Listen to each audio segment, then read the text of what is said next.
पहले के समय में जो देवता थे और असुर थे, देव एंड असुर, उनके बीच में टाइम टू टाइम युद्ध चलता रहता था। तो एक समय की बात थी, एक असुर था, उसका नाम था भौमासुर। भौमासुर या दूसरे शब्दों में नरकासुर। तो उसने भी इसी प्रकार से देवताओं के साथ फाइट की थी। एंड एट टाइम्स ऐसा होता था कि जो देवता होते थे वो फाइट में हार जाते थे। अब जब वो हार जाते थे तो उनके पास कोई ऑप्शन नहीं बचती थी, वो विष्णु की शरण लेते थे, विष्णु के पास जाते थे सहायता मांगने के लिए।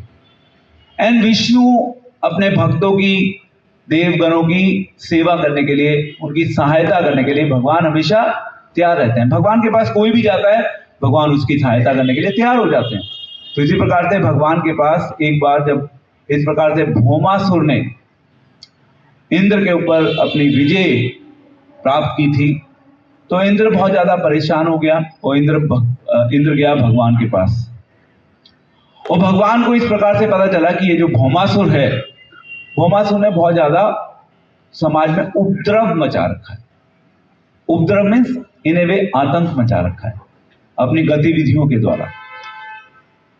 तो फिर भगवान कृष्ण का विवाह हो चुका था, भगवान द्वारका में थे, भगवान का विवाह हुआ था सत्यभामा के साथ। और द्वारका से भगवान गरुड़ जी पर विराजमान होकर सत्यभामा के साथ भगवान गए ये भौमासुर से मिलने के लिए, उसके साथ फाइट करने के लिए। एंड भगवान क्योंकि अपना एक इन ए वे साधारण रूप दिखाते थे, मानवीय रूप, और ये जितने भी असुर होते थे वो असुर लोग भगवान की शक्ति को नहीं समझ पाते थे। वो भगवान से फाइट करना शुरू कर देते थे और उनको ये विश्वास होता था कि वो भगवान के साथ जब फाइट करेंगे तो भगवान के साथ वो युद्ध में जीत जाएंगे, उनकी जीत अवश्य होगी। उनको इस चीज का अभिमान होता था क्योंकि वो अपने आप को बहुत ज्यादा शक्तिशाली मानते थे। तो इस प्रकार से जब भगवान गए भौमासुर से फाइट करने के लिए, उससे पहले भगवान ने फाइट करी मुरा डेमन से। मुरा नाम सुना होगा आपने।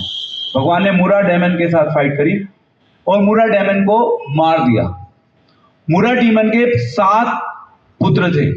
अब जब उन्होंने अपने पिता की मृत्यु के बारे में सुना तो उनको बहुत ज्यादा गुस्सा आ गया। वो क्रोध में आकर उन्होंने भी भगवान से बदला लेने का निश्चय किया। तो एक तरफ भौमासुर, एक तरफ वो 7 पुत्र। उन्होंने कहा कि चलो हम सब साथ में मिलकर भगवान के साथ फाइट करें। भगवान के साथ लड़ने के लिए वो लोग तैयार हो गए। तो भौमासुर ने कहा कि देखो, अगर भगवान के ऊपर विजय प्राप्त करनी है, कृष्ण के ऊपर अगर हमें विजय प्राप्त करनी है तो हम सबको साथ मिलकर चलना होगा। तो उन्होंने कृष्ण से फाइट करना शुरू कर दिया। नरकासुर जो कि भौमासुर ही हैं एंड प्लस वो 7, उन्होंने अलग अलग प्रकार से कृष्ण के साथ युद्ध करने का प्रयास किया।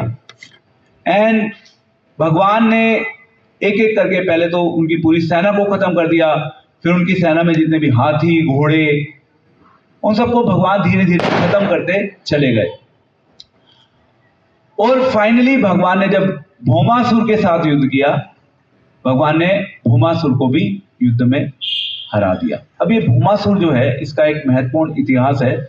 जब उसने देवताओं के साथ फाइट की थी, देवताओं के साथ फाइट करने के बाद भौमासुर ने 16,100 रानियों को क्या किया था? बंदी बना दिया। अपने पास उनको एक तरीके से छुपा के रखा हुआ था। एंड इस चीज को लेके जो इंद्र थे वो बहुत ज्यादा दुखी थे और जितने भी देवी देवता थे वो सब परेशान थे। इसीलिए वो गए थे भगवान विष्णु यानी कि कृष्ण के पास कि इसका हमें कोई सॉल्यूशन दीजिए। अगर आप देखें, जब भगवान कृष्ण इस संसार में आए थे, उससे पहले भूमि देवी गई थी ब्रह्मा जी के पास। उन्होंने भी भगवान से प्रार्थना की थी ब्रह्मा जी के थ्रू कि भगवान आप इस संसार में आइए, क्योंकि इस संसार में बहुत ज्यादा पाप बढ़ चुका है, मैं इस पाप को सहन नहीं कर पा रही। तो वो 16,100 जो रानियां थी वो सब भौमासुर के कैद में थी, चंगुल में थी।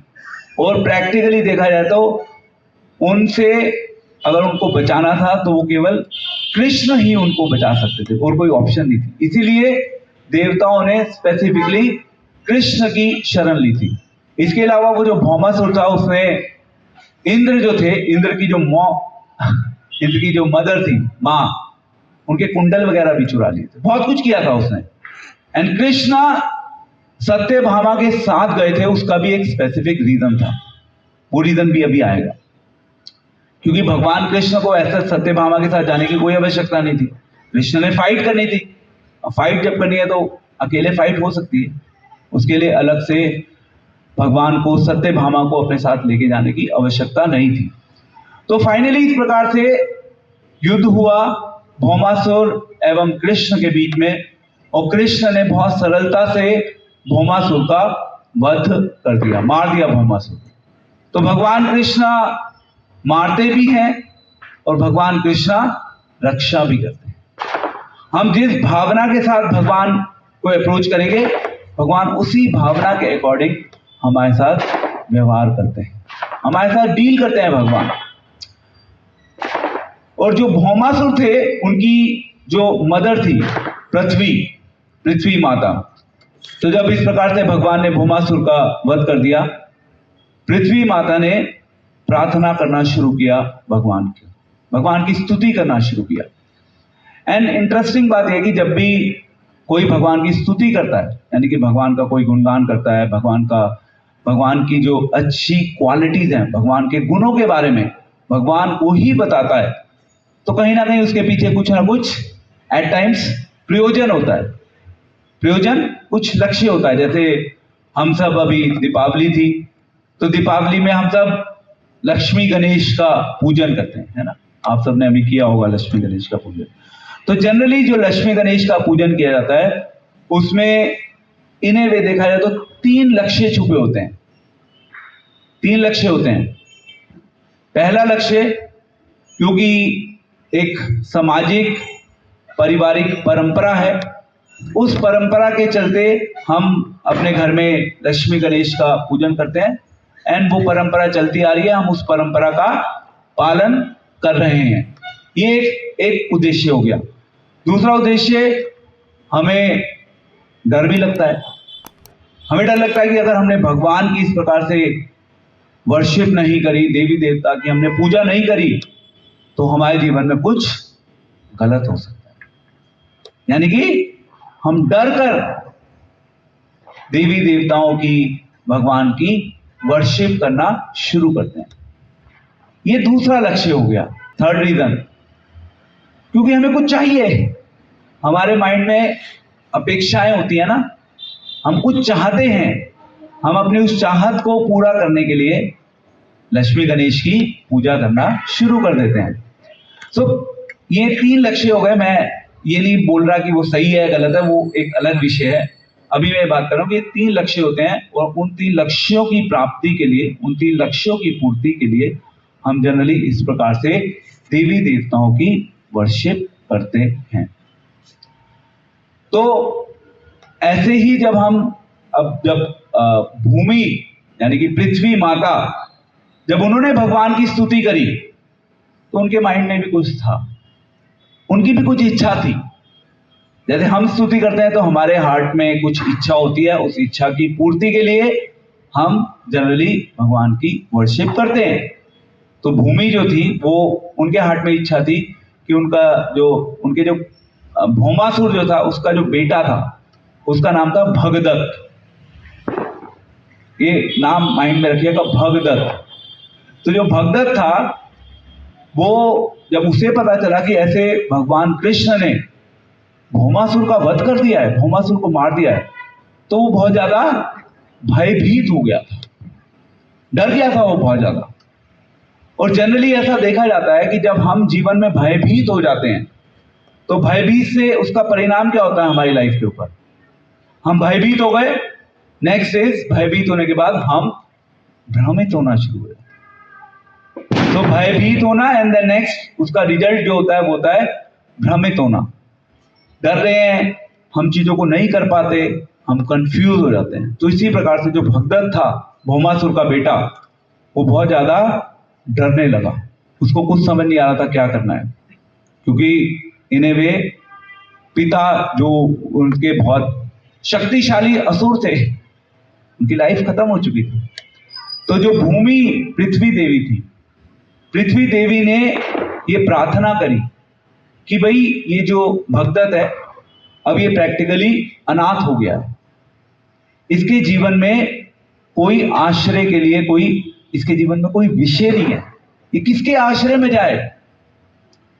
तो उसने भगवान से प्रार्थना करी कि मैं चाहती हूं कि आप इसको अपनी शरण में ले लीजिए। तो पहले उन्होंने स्तुति करी, और स्तुति करने के बाद जो वो चाहते थी अपनी इच्छा भगवान के सामने व्यक्त करी। तो भगवान ने कहा ठीक है, आई एम रेडी। भगवान की शरण में जो भी जाना चाहता है, कैसे भी जाना चाहता है, भगवान उसको अपनी शरण में लेने के लिए तैयार हो जाते हैं। बट यस, उसके लिए हमें किसी भी रूप में एटलीस्ट भगवान की शरण लेने के बारे में सोचना होगा, विचार करना होगा।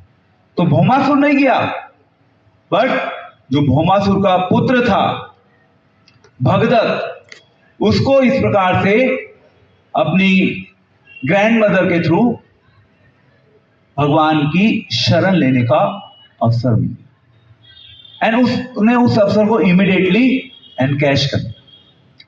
ये उसका एक बहुत बड़ा सौभाग्य था कि उसने इमीडिएटली भगवान की शरण ले ली।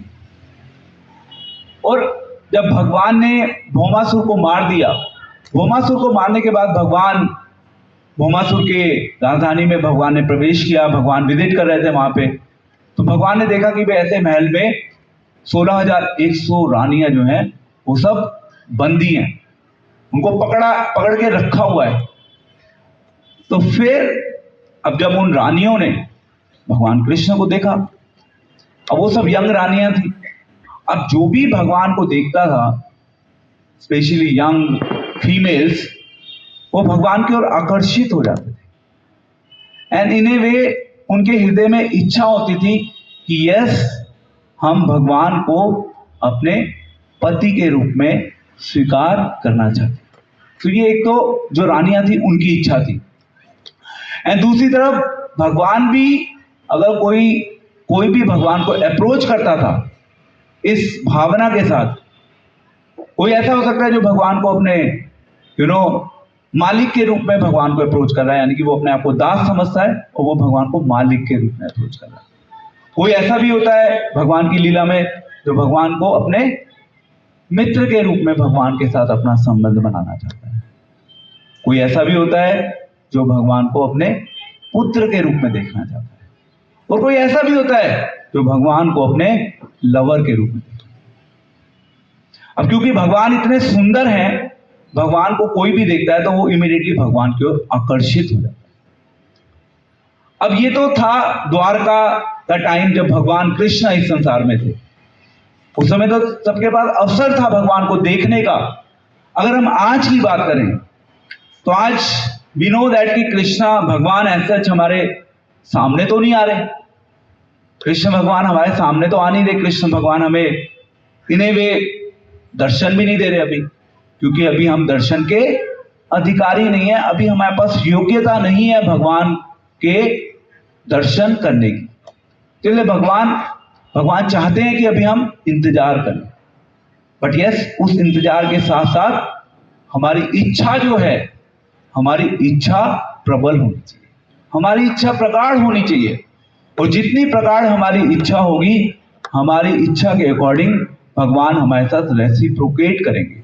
तो अभी बात कर रहे थे ना कि हमें भगवान की कथा का श्रवण करना चाहिए, भगवान के बारे में सुनना चाहिए।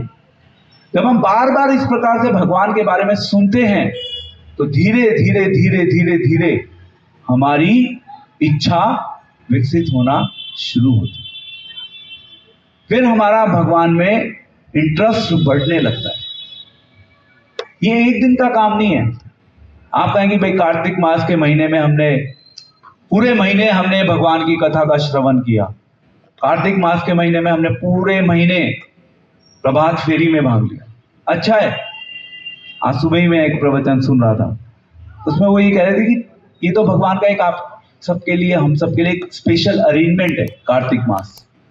बट अल्टीमेटली भगवान चाहते हैं कि जो आप इन ए वे पूरा महीना कर रहे हो, जो आप क्रिया पूरा महीना कर रहे हो, उस क्रिया को पूरे साल में परिवर्तित करिए। ये हमारा लक्ष्य होना चाहिए। हो सकता है फिजिकली हम शायद ना कर पाए, बट हम मानसिक स्तर पे तो कुछ कर सकते हैं। हम भगवान को अप्रोच करेंगे, भगवान हमारे साथ उसके अकॉर्डिंग हमारे साथ रेसिप्रोकेट करेंगे। भगवान वेट करते हैं कि यस, इसने मुझे अप्रोच किया, मैं इसके साथ आदान प्रदान करने के लिए तैयार हूं। तो जो अप्रोच करेगा भगवान उसको पहले पकड़ लेंगे, भगवान उसको निकालने की कोशिश करेंगे। तो इस प्रकार से जो 16,100 रानियां थी, उन्होंने अपनी इच्छा व्यक्त करी भगवान के सामने कि भगवान हम आपके साथ विवाह करना चाहते हैं। तो कई बार ये प्रश्न उठता है, आप सब भी सुनते होंगे कि भगवान ने 16,108 रानियों के साथ विवाह क्यों किया। तो ये उसका आंसर है कि भगवान, क्योंकि इन्हें वे देखा जाए तो भगवान सभी के पति हैं, भगवान सात्वताम पति, क्योंकि भगवान सभी के पति हैं, तो भगवान सभी के पति बनकर भगवान सभी की रक्षा करते हैं। एंड जब भगवान ने 16,100 प्लस 8 रानियों के साथ अलग अलग समय पर विवाह किया था, तो भगवान की एक स्पेशलिटी थी। और वो जो स्पेशलिटी है भगवान की, हम में से कोई भी उस स्पेशलिटी को कॉपी नहीं कर सकता। भगवान ने जब 16,108 रानियों के साथ विवाह किया था, तो भगवान ने अपने आप को एक्सपेंड कर लिया 16,108 रूपों में। कृष्ण के पास ये शक्ति थी। जब रासलीला होती थी वृंदावन में, भगवान जब रासलीला करते थे, तो उस रासलीला के समय भी कृष्ण जो थे, कृष्ण अपना विस्तार कर देते थे गोपियों के लिए। जितनी गोपियां उतने कृष्ण। एंड हर गोपी को यही लगता था कि कृष्णा व्यक्तिगत रूप से मेरे साथ है, सबको यही लगता था। और ऐसे ही द्वारका में जितनी भी रानियां थी, उन सभी रानियों को यह लगता था कि कृष्णा मेरे साथ है। वो कृष्ण एक्चुअली में होते थे साथ में, उनको यह लगता था कृष्ण मेरे साथ है, तो कृष्ण केवल मेरे साथ ही है, ऐसे गोपियों को लगता था। तो भगवान अपना विस्तार कर लेते थे, और भगवान अपना विस्तार करके जो भगवान के गृहस्थ आश्रम के कर्तव्य थे, भगवान अपने उस आश्रम के कर्तव्य को पूर्ण रूप से निभाते थे। अब आज के समय में, मॉडर्न टाइम में, हम क्या बोलते हैं कि भाई अगर आपने एक स्त्री के साथ विवाह किया, और अगर आप उस एक स्त्री को मेंटेन कर पा रहे हैं, तो बहुत बड़ी बात है। मतलब आप सोचे कि हम एक को 4 कर लेंगे, तो 4 करके मैनेज करना हम साधारण जीवों के लिए इम्पॉसिबल है। एंड कृष्ण के लिए इम्पॉसिबल बहुत सरलता से पॉसिबल होता है। इसलिए हम कभी भी कृष्ण को कॉपी नहीं कर सकते। ना हमारे पास शक्ति है, ना हमारे पास योग्यता है। तो क्योंकि हम अपनी भौतिक आंखों से देखते हैं कि कृष्ण ने ऐसे इतनी रानियों के साथ विवाह किया, इसलिए हम कृष्ण के ऊपर प्रश्न करते हैं। कृष्ण के पास शक्ति है वो करने की, हमारे पास वो करने की शक्ति नहीं है, इसलिए हम नहीं कर सकते, और हमें कभी करने का प्रयास भी नहीं करना चाहिए, क्योंकि हमारे लिए संभव नहीं है। हम अपनी लाइफ को और ज्यादा मिजरेबल बना लेंगे अगर हम कृष्ण को कॉपी करने का प्रयास करेंगे। तो इस प्रकार से भगवान कृष्ण ने उन 16,100 रानियों के साथ विवाह किया। द्वारका में विवाह किया था भगवान ने, सब रानियों को अपने साथ ले गए थे। और इंद्र जो था, अब हम बात करते हैं सत्यभामा की। सत्यभामा आई थी भगवान के साथ गरुड़ पर बैठकर। तो सत्यभामा जो थी, सत्यभामा पारिजात वृक्ष, पारिजात पुष्प चाहती थी, क्योंकि उन्होंने देखा था कि भगवान की जो एक दूसरी रानी थी, उसके पास भी पारिजात वृक्ष, पारिजात फूल था शायद। पारिजात पुष्प था वो। अब भगवान से फिर बोला था सत्यभामा ने कि मुझे भी ऐसे चाहिए। भगवान कृष्णा मन ही मन मुस्कुरा रहे थे।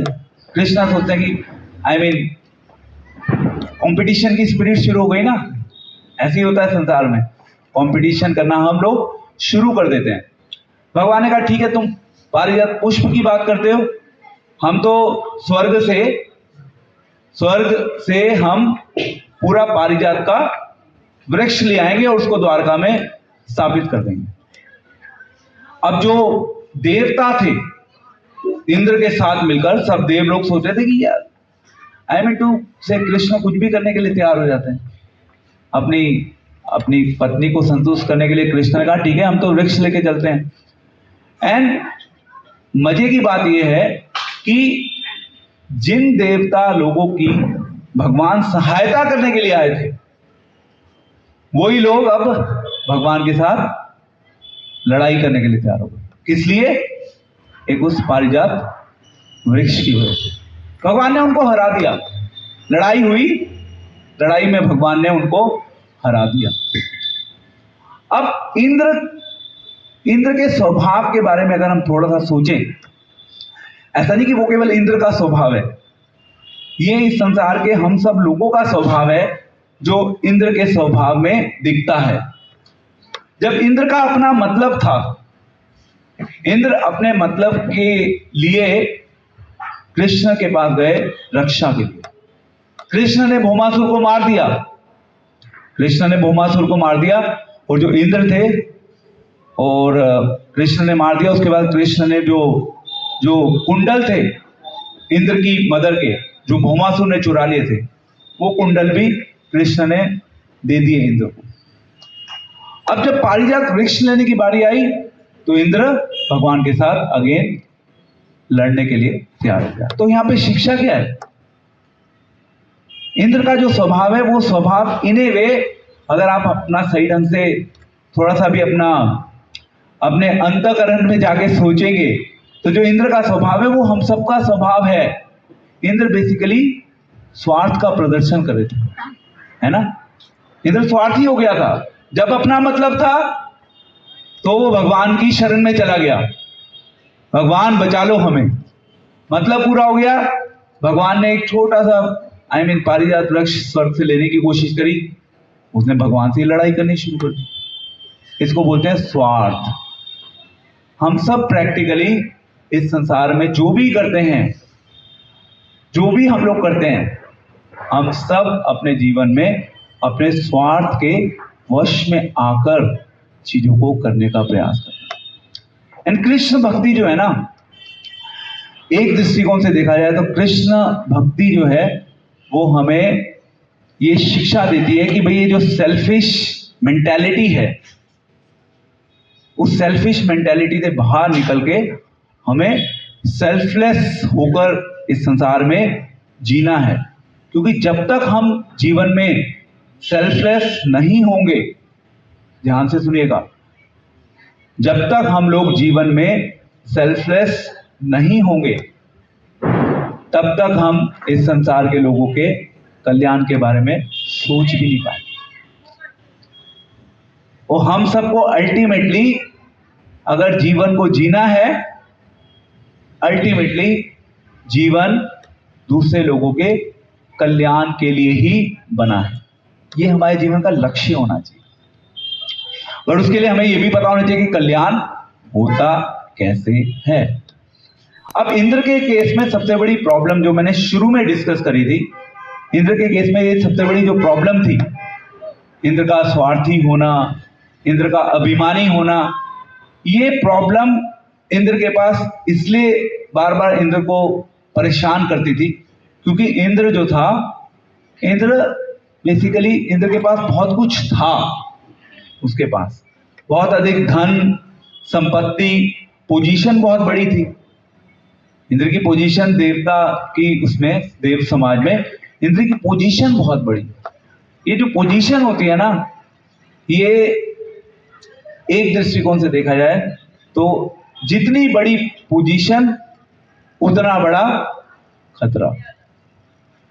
इंद्र की पोजीशन बड़ी थी, देव समाज में, तो इंद्र उतना ज्यादा प्रॉब्लम में फंस जाता था।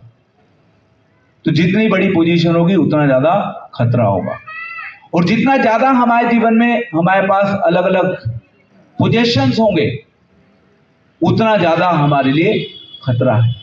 इसीलिए श्रील प्रभुपाद कहते हैं कि बहुत अधिक धन का संग्रह करने का प्रयास करना हम सभी के लिए कृष्ण भावनामृत में प्रगति करने के लिए एक सबसे बड़ी बाधा है। इसलिए बहुत ज्यादा इस संसार में हमारी एस्पिरेशंस नहीं होनी चाहिए, हम ये करेंगे वो करेंगे। जो जितना इस संसार में एस्पिरेशंस रखेगा वो उतना कृष्ण से जीवन में दूर रहेगा। अब अगर आप आज के समाज की बात करें तो आज के समाज में अगर लोगों को ये प्रपोजल दिया जाए कि भाई ज्यादा इस संसार में मत भागो, अगर भागना है तो किसके पीछे भागो, अगर भागना है तो कृष्ण के पीछे भागो। अब ये जो आइडिया है कि अगर भागना है तो कृष्ण के पीछे भागो, तो ये आइडिया लोगों को लगता है कि ये तो केवल एक ख्याली पुलाव है। वो इस आइडिया के ऊपर ना तो सोच पाते हैं और ना वो इस आइडिया के ऊपर काम करना चाहते हैं। बड़ा मुश्किल होता है। सो इन माई प्रोफेशन, मतलब मैंने पढ़ाई में मेहनत तो मैंने बहुत करी, इतनी सारी डिग्रियां ले ली जब पढ़ने का टाइम था। तो अब आज के समय में अगर मैं ऐसे तो कंपेयर करने का कोई सेंस नहीं होता, बट फिर भी you can do sometimes assessment कि समाज में क्या हो रहा है। तो जैसे मेरे प्रोफेशन में जितने भी लोग हैं, प्रैक्टिकली अगर मैं बात करूं तो सारे लोग प्रोफेशनली, मटेरियली मुझसे बहुत आगे हैं। आई मीन टू से वो बहुत तेजी से आगे बढ़ गए और मैं शायद नहीं बढ़ पाया। तो माइंड में प्रश्न ये आता है कि क्या मुझे इस चीज का दुख है? मुझे इस चीज का कोई दुख नहीं है। कई बार लोग क्वेश्चन करते हैं, अरे भाई इतनी पढ़ाई करी थी, क्या कर रहे हो इसका, सब बेकार कर दिया तुमने। कभी कभी मेरे पापा भी बोलते हैं मेरे को, and he is not happy with me for this. It's okay, it doesn't matter to me. But मैं ये कहना चाह रहा हूं कि हमारी एस्पिरेशन जो होती है ना, हम जिस चीज को अपने जीवन में पाना चाहते हैं, अगर हम उसके लिए बहुत सिंसियरिटी के साथ उस चीज को पाने के लिए प्रयास करते हैं, तो उस प्रगति में अगर हमारे जीवन में अगर हमें कुछ भौतिक चीजों का त्याग करना पड़ता है तो हमें उसको त्याग करने के लिए तैयार रहना चाहिए, जिसको एक दृष्टिकोण से सैक्रिफाइस बोला जाता है। सैक्रिफाइस करना है किसके लिए? कृष्ण को पाने के लिए। अब आज के संसार में, आज के समाज में ये कॉन्सेप्ट एग्जिस्ट नहीं करता, इसके ऊपर कोई विचार नहीं करना चाहता। वो कहते हैं ठीक है सब कुछ करो, ये भी करो वो भी करो, सब कुछ करो, ठीक है भगवान की भक्ति भी करनी है, भगवान की भक्ति भी करो। अब जो ये सब कुछ करने के आइडिया से अपने जीवन को जीने की कोशिश करते हैं, ये भी करेंगे वो भी करेंगे, भगवान के लिए भी करेंगे, सब कुछ कहते हैं ना, सारी नाव में आप एक साथ जीवन में सवार होकर नहीं चल सकते। आपको डिसाइड करना होगा क्या करना है, आपको अपने जीवन के लक्ष्य को निर्धारित करना होगा। क्या मुझे कृष्ण को पाना है या मुझे संसार को पाना है?